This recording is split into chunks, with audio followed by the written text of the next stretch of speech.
इस वीडियो में हम देखेंगे कि कैसे हम वेन आरेख यानी कि वेन डायग्राम का उपयोग करके समुच्चयों या सेट्स को दर्शा सकते हैं।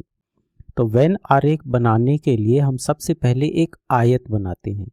यह आयत सार्वत्रिक समुच्चय यानी कि यूनिवर्सल सेट को दर्शाता है, इसलिए इसे हम अंग्रेजी के यू अक्षर से दर्शाते हैं। हमारे पास जितने भी समुच्चय होते हैं वो सभी समुच्चय और उनके सारे अवयव यानी कि एलिमेंट्स इस सार्वत्रिक समुच्चय के भीतर होते हैं और हम अलग अलग समुच्चयों को इस सार्वत्रिक समुच्चय के भीतर वृत्तों से दर्शाते हैं। अब मान लीजिए कि हमारे पास 4 समुच्चय ए, बी, सी और डी हैं, तो इन समुच्चयों को दर्शाने के लिए हम सार्वत्रिक समुच्चय के भीतर 4 वृत्त बनाएंगे। अब यहाँ ये पहला वृत्त समुच्चय ए को, दूसरा समुच्चय बी को, तीसरा समुच्चय सी को और ये वाला चौथा वृत्त समुच्चय डी को दर्शाता है। पहले वृत्त ए के भीतर समुच्चय ए के अवयव यानी कि एलिमेंट्स होंगे। इसी प्रकार वृत्त बी के भीतर समुच्चय बी के अवयव, वृत्त सी के भीतर समुच्चय सी के अवयव और वृत्त डी के भीतर समुच्चय डी के अवयव होंगे। लेकिन हम देख सकते हैं कि यहाँ ये वाला क्षेत्र वृत्त ए और वृत्त बी दोनों का भाग है। ये भाग यह दर्शाता है कि कुछ अवयव ऐसे हैं जो समुच्चय ए और समुच्चय बी दोनों में शामिल हैं, यानी ये अवयव समुच्चय ए और बी में उभयनिष्ठ या कॉमन है। इस भाग में हम उन्हीं अवयवों को लिखेंगे।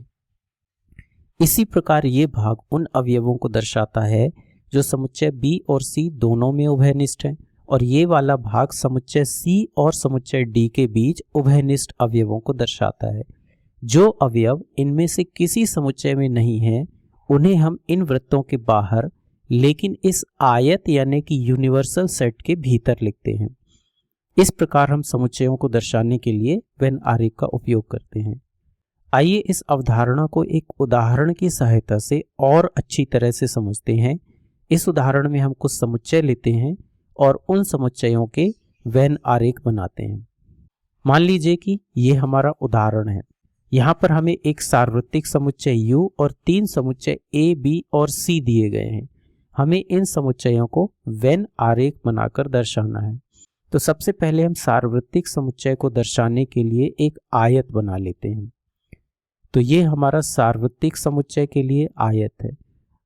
अब हमें इसके भीतर समुच्चय ए, बी और सी के लिए वृत्त बनाना है।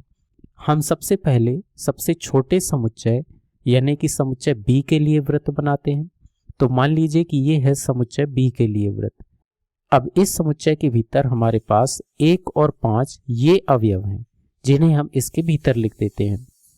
अब हम समुच्चय ए के लिए वृत्त बनाते हैं जिसमें 1, 3, 5 और 6 ये अवयव शामिल हैं। लेकिन यहाँ हम देख सकते हैं कि समुच्चय बी के सारे अवयव समुच्चय ए में भी हैं। इसका मतलब यह है कि समुच्चय बी का वृत्त पूरी तरह से समुच्चय ए के वृत्त के भीतर होगा। यहाँ वृत्त बी पूरी तरह से वृत्त ए के अंदर है। अब वृत्त बी के अंदर 1 और 5 हम पहले ही लिख चुके हैं, इसलिए यहाँ वृत्त ए के अंदर केवल 3 और 6 बचा जिसे हम यहाँ पर लिख देंगे। अब अगला समुच्चय समुच्चय सी है जिसके अवयव 6, 7 और 10 हैं। यहाँ 6 समुच्चय ए का भी भाग है और समुच्चय सी का भी भाग है, इसलिए समुच्चय सी के लिए ऐसा वृत्त बनाना होगा कि 6 उसके अंदर शामिल हो जाए। इसलिए यह वृत्त कुछ इस प्रकार बनेगा। यहाँ 6 पहले से ही इस वृत्त के अंदर है, इसलिए इसके अंदर हमें केवल 7 और 10 लिखना होगा।